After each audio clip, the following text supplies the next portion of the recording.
வணக்கம் சார். வணக்கம். என்ன சார் பெருசா போடுறீங்க? கட்சியில எது சேர்ந்துட்டீங்களா? இல்ல சட்ட கட்சி. ஆமா சரி, நீங்க ஜாலியா தான் இருக்கீங்க. எங்க போய் கட்சியில சேர்த்து வர்றீங்க? ஆமா, தலைவர் விஜய் அவர்கள் வந்து மகளிர் தினத்து அன்னைக்கு நிறைய அறிக்கைகளை வந்து கொடுத்துருந்தாரு. அது ஒரு சிலரால் கான்ட்ரவர்சி கிளப்பியிருக்கு. ஒரு சிலர் வந்து அதை ஒரு சிலர்ல நிறைய பேர் வந்து அதை வந்து வரவேற்கிறாங்க அப்படின்னு சொல்லலாம். அவர் எப்படி இது பாசிபிள் அப்படின்னு தான் நிறைய பேர் வந்து இதுக்கு ரிலேட்டடாக கேட்டுக்கிட்டு இருக்காங்க. நிறைய பேர் சொல்லியிருந்தாங்கல்ல, அந்த தேர்தல் அறிக்கை எங்கேருந்து எடுத்ததுன்னு தாண்டி பெரும்பான்மையான வாக்குறுதிகள்லாம் ஆந்திராவில் இருந்து சுட்டதா சார்? சந்திரபாபு நாயுடு சுட்டதுன்னு கூட சொல்லணும்னா அதை சொல்லிட்டு அதை இம்ப்ளிமெண்ட் பண்ணிக்கிட்டு இருக்காங்க. இம்ப்ளிமெண்ட் பண்ணிட்டாங்க. அப்போ நாங்கள் ஏன் பண்ண முடியாதா? இதே விமர்சனம் தான் சந்திரபாபு நாயுடுக்கு இருந்தது. இதெல்லாம் சாத்தியமா? வந்து ஏற்கனவே ஜெகன்மோகன் ரெட்டி கல்லாவை பூரா காலி பண்ணி வச்சுட்டு போயிட்டாரு. நீங்க வந்து என்ன பண்ண போறீங்க அப்படின்னு ஏறக்குறைய முக்கால்வாசின்னா ஏறக்குறைய அதை ஜெராக்ஸ் எடுத்த மாதிரியான ஒரு தேர்தல் அறிக்கை தான்.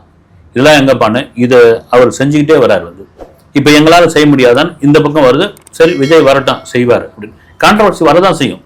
நீங்க விஜய் எது சொன்னாலும் அது கான்ட்ரவர்சியாகத்தான் மாறும் என்பதெல்லாம் மாற்றுக்கிறது கிடையாது. நாம பேசும்போதே கூட சொன்னோம். வந்து பேசிக்கிட்டே இதுவான பிறகு நம்ம கேட்டு இருக்கும்போது இதுக்கெல்லாம் எங்கிறதுக்கு ஃபண்ட் இருக்க போகுதுன்னா அதுக்கு அது எதுவும் வச்சார். அது லாஜிக் இருக்கோ இல்லையோ, மாநிலத்துக்காக ஒதுக்கக்கூடிய மாநிலத்தினுடைய வருவாயில் இத்தனை லட்சம் கோடி இருக்கும் பொழுது அதில் 30% ஆளும் கட்சியை சேர்ந்த முதலமைச்சர் எடுக்கிறார். அதில் 10% அமைச்சர்களுக்கு போய் சேருது. நான் எதுவுமே கை வைக்க மாட்டோம், ஒட்டுமொத்தமாக அது மக்களுக்கே செலவு பண்ணுவோம் அப்படின் போது இதையே செலவு பண்ண முடியாதா? இந்த திட்டங்கள்லாம் சாத்தியமாகாதா அப்படின்ற ஒரு கேள்வி விஜய் வச்சிருக்காரு. சரி, ஏற்று சுரைக்காது, நீங்க ப்ராக்டிக்கலா பண்ணும்போது தெரியும் அப்படின்னா ப்ராக்டிக்கலா பண்றதுக்கு ஒரு வாய்ப்பு கொடுங்க அப்படின்னு விஜய் கேட்டிருக்காரு.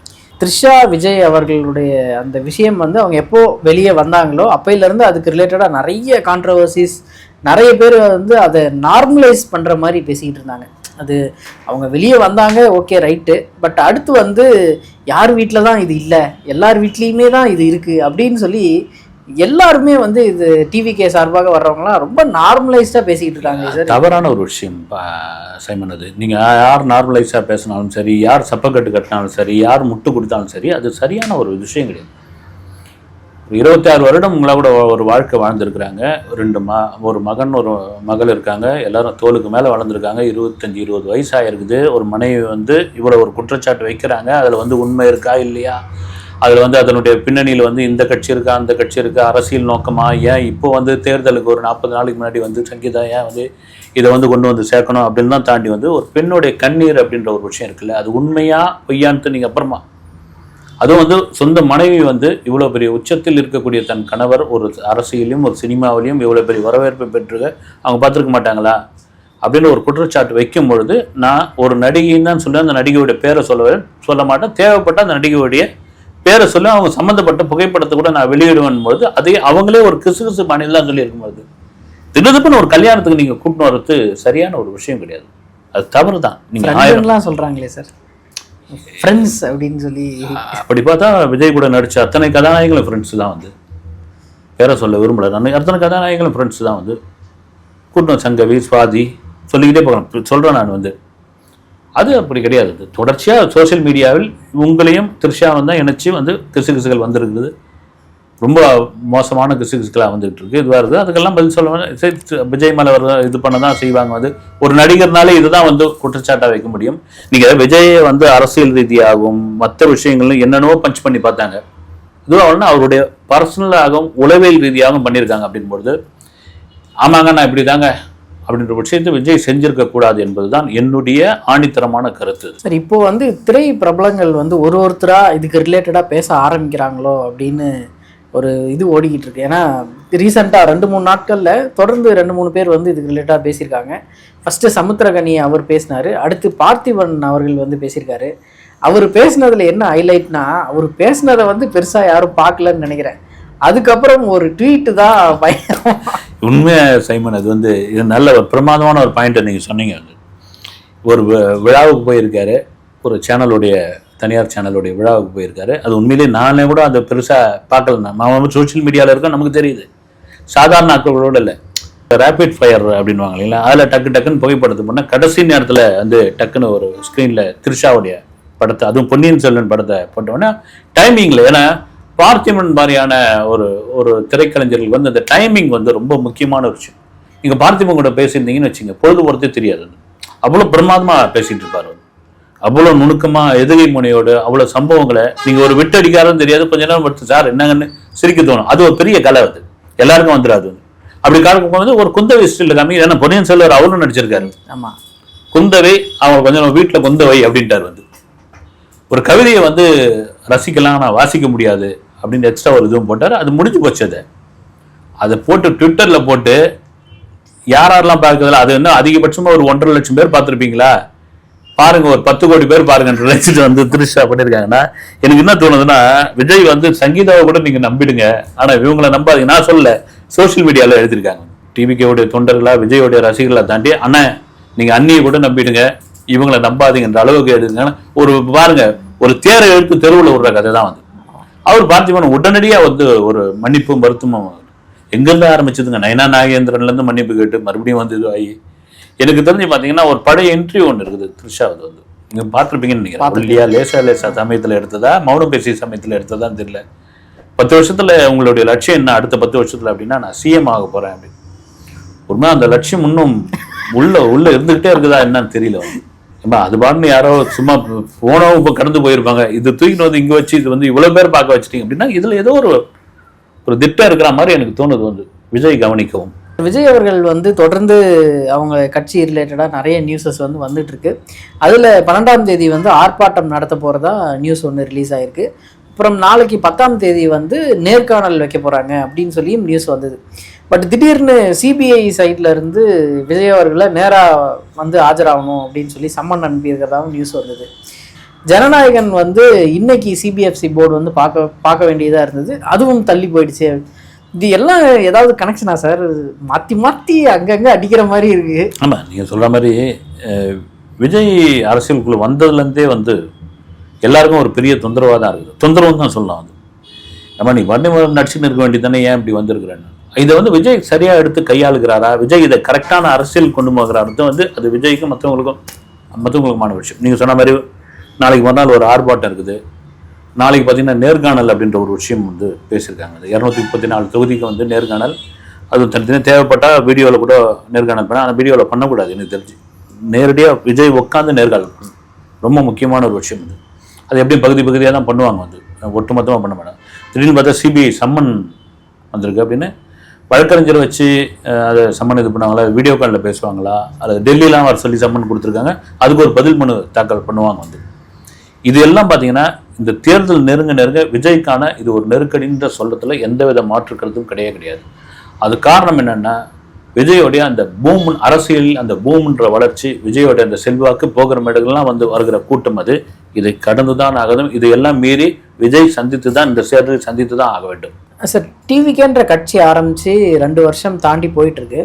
இவங்க பெருசாக ஆர்ப்பாட்டமே பண்ணலை அப்படின்னு சொல்லிகிட்டு இருந்தாங்க. ஒரு 1-2 தான் எனக்கு தெரிஞ்சு பெருசாக பண்ணியிருக்காங்க.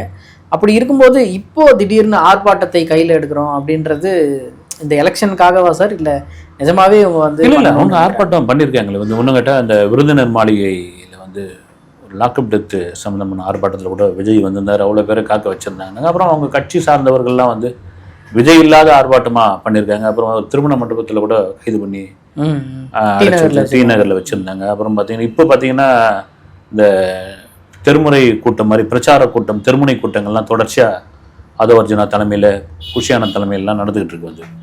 அதே போல தான் இது ஒரு பெரிய ஆர்ப்பாட்டம் மாதிரி எனக்கு தெரியல. இது எலெக்ஷனுக்காக பண்ணது கிடையாது, ஒரு கட்சி பண்ணி தான் ஆகணும். நாங்கள் ஸ்லோ அண்ட் ஸ்டெடியாக போயிட்டு இருக்குங்க அப்படின்ற ஒரு விஷயத்தில் அவங்க இருக்காங்கன்னு நினைக்கிறேன். மகளிர் தின விழாவில் ஆதவர்ஜுனா அவர்கள் தன்னுடைய தங்கையை இன்ட்ரடியூஸ் பண்ணி நானும் இவரும் தான் ஒன்றா சேர்ந்து எல்லா இடத்துலையும் வாக்கு சேகரிக்க போகிறோம் அப்படின்னு சொல்லி பேசிகிட்டு இருந்தார். வாரிசு அரசியல்ன்ற ஒரு விஷயத்தை இவங்க ரொம்பவே எல்லா இடத்துலையுமே பேசியிருக்காங்க, ரொம்ப கான்ட்ரவர்சியாகவும் பேசியிருக்காங்க. அப்படி இருக்கும்போது திரும்ப ஒரு வாரிசு அரசியலா அப்படின்னு சொல்லி கொஞ்சம் கேட்டுக்கிட்டு இருக்காங்க. அது எப்படி சார்? தேர்தல் பிரச்சாரத்துக்கு போகிறேன், இது பண்ணும்போது என் தங்கையும் வராங்க, பிரச்சாரத்துக்கு வராங்க அப்படின்போது, இப்போ அவங்களுக்கு இவர் பதவி கேட்குறாரு, அவங்களுக்கு பதவி கொடுக்குறாங்க அப்படின்னா அது வாரிசு அரசியலுக்கான ஒரு விஷயமா நம்ம பேசுகிறோம். பிரச்சாரத்தை நம்ம இனி வரும் காலங்களில் வர பதவி கொடுக்குறாங்களா கொடுக்கலையான்னு தாண்டி ஏன்னா இப்படி வாரிசு அரசியல் பேசும்போது மருத்துவர் ராமதாஸ் ஐயா இருக்காருங்களே, அவர் எனக்கு நான் வாரிசை யாராவது நாங்கள் கொண்டு வந்தால் முச்சந்தியில் வச்சு அந்த சவுக்கால் அடிங்க அப்படின்லாம் சொல்லியிருக்காரு. நிறைய இது நாங்கள் வாரிசு அரசியலே கொண்டு வர மாட்டோம்னு சொன்னவர்கள் எல்லாம் தொடர்ச்சியாக கொண்டுகிட்டு வந்தோம். அதனால் இது ரொம்ப சர்வசாதாரணமாகி போச்சு வாரிசு அரசியல் வந்து. நம்ம எதிர்பார்த்து தான் இது வந்து நேரடியான வாரிசு அரசியல். இப்போ விஜய் சார்ந்தவர்களுக்கு நேரடியாக இருக்கிறவங்களுக்கு கொண்டு வந்தால் அது கான்ட்ரவர்சியாக பேசலாம். இது வந்து ஓகே, நாங்கள் பிரச்சாரத்துக்கு போகிறோம், இவங்களும் வந்து வராங்க அப்படின்ற ஒரு விஷயம் தான். இது வாரிசு அரசியலை உடனே பேச முடியாது. அது இன்னும் ஒரு எலெக்ஷன் கூட சந்திக்கலையே வந்து. ஆமாம், இப்போ வந்து பிஜேபிக்கும் டிவிகேக்கும் ஒரு பேச்சுவார்த்தை நடந்துக்கிட்டு இருக்கு, இத்தனை சீட்டு வந்து கொடுக்க போகிறாங்க அப்படின்னு சொல்லி நிறைய நியூஸஸ் வந்து வந்துக்கிட்டு இருக்கு. அது ஆனால் உண்மையான்னு நமக்கு தெரியல. பட்டு இந்த எப்போ பார்த்தாலும் அதுக்கு ரிலேட்டடாக பேசிக்கிட்டே இருக்காங்களே சார், இது இவங்க ஏதாவது பேசி இதுக்கு முற்றுப்புள்ளி வைப்பாங்களா இல்லை கண்டினியூ ஆகிட்டே தான் இருக்குமா? இல்லை, அது நல்ல கேள்வி சைமன். இது பேசி முற்றுப்புள்ளி வைப்பாங்களா அப்படின்ற ஒரு கேள்வி வச்சுருந்தீங்களே. இது வெறும் கேட்டால் அவங்களாம் சொல்லுவாங்க இது ஒன்றும் வதந்தியாக தான் வந்துகிட்டு இருக்கு அப்படின்வாங்க. ஆனால் தொடர்ச்சியாக அது வந்துக்கிட்டே இருக்குது. ஒன்றும் கேட்டால் வந்து என்டிஏ கூட்டணியில் வேட்பாளர் அறிமுகம் கூட ஓகே, தொகுதி பங்கீடு இன்னும் முடிக்காதது காரணமே விஜய்க்காக தான் வெயிட் பண்ணிட்டு இருக்காங்க அப்படின்ற ஒரு விஷயம். நாம் ஜெயிக்கிறோம், அதாவது நாம் ஜெயிக்கணும்னு தாண்டி திமுக தோக்கணும் இந்த எலெக்ஷனில், அதுக்கு வந்து விஜய் கை கொடுக்கணும், விஜய் வந்து கூட்டணியில் சேரணும். இங்கே வந்து காரியம் பெருசா வீரியம் பெருசா, அப்புறம் ராஜதந்திரம் ரொம்ப முக்கியமான ஒரு விஷயம். நீங்கள் தனிச்சு நிற்கிறதுனால பெரும்பான்மையான ஓட்டுகளை நீங்கள் பிரிக்கிறீங்க. அப்படி பிரிக்கிற ஓட்டு என்டிஏ கூட்டணியோடைய ஓட்டாக்களால் தானே அதிகமாக பிரிக்கப்படுகிறது ஒரு கருத்து நிலவுது. ஆனால் விஜய் என்டிஏ கூட்டணிக்குள்ளே போகுவார் அப்படின்றது வந்து வெறும் வதந்தியாக மட்டும்தான் இருக்கிறது. அப்படின்போது இவங்க தரப்புல இருந்து என்ன சொல்லுவாங்க, வதந்தியாக தானே இருக்குது, நாங்கள் ஏன் அதுக்கு பதில் சொல்லணும் அப்படின்னு. ஆனால் பெரும்பான்மையாளருடைய சோஷியல் மீடியாவோட கருத்து என்னன்னா, நீங்கள் சொல்லலாம் ஏன் விஜய் போகலாமே, ஒரு எலெக்ஷன் அப்படி ஒரு கூட்டணியோடு சந்திச்சா உங்களுடைய பலம் என்னன்னு காமிக்கலாமே. இப்போ நீங்கள் தனிச்சு நிற்க போகிறதுனால உங்களுடைய இது இப்போ விஜய் சார்ந்த கட்சியினருக்கு வந்து முதல்வர் வந்து விஜய் தான், பெரும்பான்மையாளர்கள் நாங்கள் தான் ஜெயிப்போம், நாங்கள் தான் அடுத்த ஆட்சி அமைப்போம்னு இருக்கலாம், அது அவங்களுடைய நம்பிக்கை. ஆனால் பொதுவான கருத்தா இது முடியுமா அப்படின்ற ஒரு விஷயம் இருக்கு இல்லைங்களா. ஏன்னா தொடர்ச்சியாக கருத்து கணிப்பு அப்படின்ற ஒரு விஷயம், பொதுவான கருத்து கணிப்பில் 21% அதிகபட்சமா அப்படின் பொழுது 21% தமிழகம் முழுக்கம் வந்து டிவிகேவுக்கு ஒரு பெரும்பான்மையை கொண்டு வந்து வெற்றி வாய்ப்பு அமையுமா அப்படின்ற ஒரு கேள்வி இருக்கு. வாய்ப்பு இல்லை ராஜா. ஓட்டை பிரிப்பாங்க. இல்லைன்னா வந்து விஜய் நான் இந்த முதல் எலெக்ஷன்ல இத்தனை சதவீதம் நான் ஓட்டு வாங்கியிருக்கிறேன் பாருங்க அப்படின்னு சீமான் மாதிரி காமிக்க தான் முடியும் அப்படின்னு கருத்து இருக்கும்போது ஏன் அதை வீணாக்குறீங்க? வாங்க நீங்க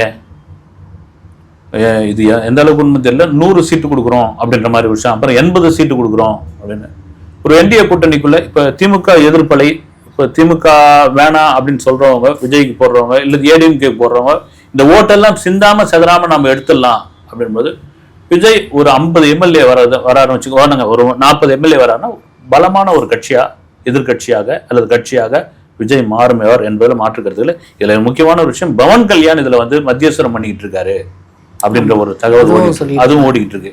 எல்லாமே வந்து வெறும் பேச்சு வதந்தியா தான் போயிருக்கு, எதுவும் வந்து இன்னும் உறுதி செய்யப்படலை. சங்கீதா த்ரிஷா அவர்களுடைய விஷயம் வந்து டிவிகே கட்சியில் இருக்கக்கூடிய ஒரு நிர்வாகி வந்து ஒரு ஸ்டேட்மெண்ட் வந்து கொடுத்துருந்தாங்க. ரஞ்சனா நாச்சியார் அப்படின்றவங்க வந்து ஒரு ஸ்டேட்மெண்ட் கொடுத்துருந்தாங்க. இது முதல்ல நீங்கள் வீட்டை பாருங்க, அதுக்கப்புறம் வந்து மகளிர் தினத்துக்கு ரிலேட்டடாக மகளிருக்கான பாதுகாப்பை பற்றி பேசலாம் அப்படின்ற மாதிரி ஒரு பெரிய ஸ்டேட்மெண்ட் வந்து கொடுத்துருந்தாங்க. அவங்க கட்சியிலேயே விஜய் அவர்களுக்கு ஒரு சில எதிர்ப்புகள் இருக்கா சார், இதை வச்சு நம்ம பார்க்கும்போது? இல்லை இந்த ரஞ்சனா நாச்சியார் இருந்தவங்க தான் கொடுத்துருக்காங்க. அவங்க வந்து அதை வந்து மற்றவங்க யாரும் அதை எதுவும் சொல்லலை. ஆக்சுவலாக என்னென்ன விஜய் பேசுறது வந்து அது ஒரு ஒர்த்தே இல்லை அப்படின்னு வந்து, இந்த மேட்ரு ஒரு ஒர்த்தே இல்லை நண்பி, நீங்கள் வந்து கட்சி பணியை பார்க்க ஆரம்பிங்க அப்படின்னு. அது எப்படி திருச்சி பேசப்பட்டது அப்படின்னா, மனைவி சங்கீதா வந்து ஒரு ஒர்த்தே இல்லை, இந்த விவாகரத்துக்கு ஒரு ஒர்த்தே இல்லை, இந்த இதுவே ஒர்த்தே இல்லை அப்படின்ற மாதிரியான விஷயம் விஜய் சொன்னதாக அதில் தான் அவங்க வந்து ரொம்ப கொந்தளிச்சு போய் ஒரு அறிக்கையெல்லாம் பேசியிருக்காங்க, வந்து போட்டிருக்காங்க. வந்து ஆச்சா போச்சா. ஏற்கனவே அவங்க பிஜேபியில் இருந்தவங்க, ரஞ்சனா திரைப்பட நடிகையும் கூட. அவங்க இன்னும் கேட்டால் வந்து பாலாவுடைய சொந்த அண்ணன் மகள். உனக்கு இன்னும் ஏதோ சொன்னோம்னா, சில வருடங்களுக்கு முன்னால் ஒரு பரபரப்பு, சில வருடங்களுக்குள்ள ஏதோ ஒரு 3 வருஷம் நினைக்கிறேன், வந்து இந்த போரூர்ல பஸ்ல தொங்கி, மாநகர பேரூர்ல தொங்கி போனாங்க பசங்க, அவங்களை இழுத்து போட்டு தொப்பு திப்புன்னு அடிச்சது இந்த அம்மா தான். வந்து அவங்க என்ன சொல்றாங்க, முக்கியமான ஒரு விஷயம், நீங்க எப்படி வந்து சங்கீதா ஒர்த் இல்லைன்னு சொல்லலாம், நீங்க எப்படி வந்து மகளிர் இதுல வந்து நீங்க வந்து எப்படி பேசலாம், நீங்க உங்களுக்கு மகளிரை மதிக்கிறதுக்கு இதுவும் தெரியுதா? தலைவர் என்ன சொல்லியிருக்காங்க, ஆச்சா போச்சான்னு அவங்க கொந்தளிச்சிருக்காங்க. அவங்க இதை சரியா அதை புரிஞ்சுக்கலையா என்னன்னு தெரியல. மற்றபடி நீங்க கட்சியில அப்படி அந்த மகளிர் தின விழாவில் அவ்வளோ மகளிர் அவங்களெல்லாம் பொறுப்புல இருக்குதான், அதுல இருந்து உங்களுக்கு பாதி பேரோ அல்லது ஒரு 25% எதிர்ப்பு தெரிவிச்சுதான் இந்த இது ஒருத்தர் பேசுறதை வச்சு எனக்கு தெரிஞ்சு அவங்க மீடியாவோட கவனத்தை பெறத்துக்கு இப்ப பேசுறதுக்காக இது பண்ணியிருக்காங்களான்னு தெரியல. வந்து இது நீங்க 6 சிலிண்டர் ஒரு வீட்டுக்கு கொடுக்குறேன்னு, இலவசமா கொடுக்குறேன்னு சொல்லி உங்கள் மனைவி வந்து நடுத்தூரில் நிற்கிறாங்களே, இதுக்கு என்ன பதில் சொல்லுவீங்க? ஆனால் அது பெரிய தாக்கத்தை ஏற்படுத்துகிற மாதிரி எனக்கு தெரியல. வந்து எனக்கு தெரிஞ்ச டிவிக்கு மத்தியில் வந்து அது கடந்து போகிற மாதிரி என்ன விஷயமா தான் அவங்க பார்க்குறாங்க. ஓகே சார், அடுத்த வீடியோவில் சந்திப்போம் சார். நன்றி சார். வணக்கம்.